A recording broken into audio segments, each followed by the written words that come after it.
Good day, sir. My name is Aleiah Lisbe, 19 years old, from Barangay San Miguel, Palampon, Leyte, from BSMT 1 Charlie. And I am here to answer your question regarding the death penalty and the beliefs.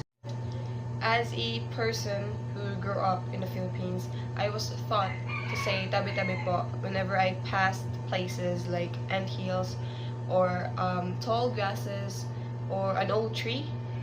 This actually means excuse me or may I pass. They say it is a way to show respect to unseen spirits believed to inhabit in these natural spots. The practice stems from a desire to avoid offending the spirits, which according to folklore could cause illnesses or misfortunes if disturbed. However, as I grew older and learned more about the world, I began to question the basis of this belief. Applying to Occam's razor, a principle suggesting that the simplest explanation is often the correct one.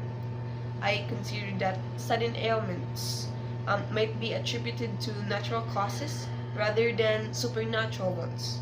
For instance, stepping on an anthill could lead to insect bites, causing swelling or infection, which are natural reactions of the body and not supernatural ones. This doesn't mean I dismiss the practice entirely. Instead, I see it as a cultural expression of mindfulness and respect for nature.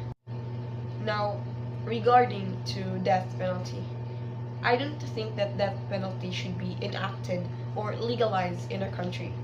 From an ethical point of view, especially looking at moral law, which tells us to treat every human life with dignity and respect.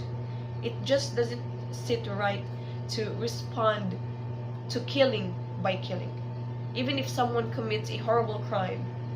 Moral law says we shouldn't lower ourselves to that level. Everyone has right to life, and that includes people who've made serious mistakes. Plus, the justice system isn't perfect, and there's always a risk of punishing the wrong person. Once you take someone's life, you can't undo it. So from a moral standpoint, using the death penalty goes against the idea of justice and human value.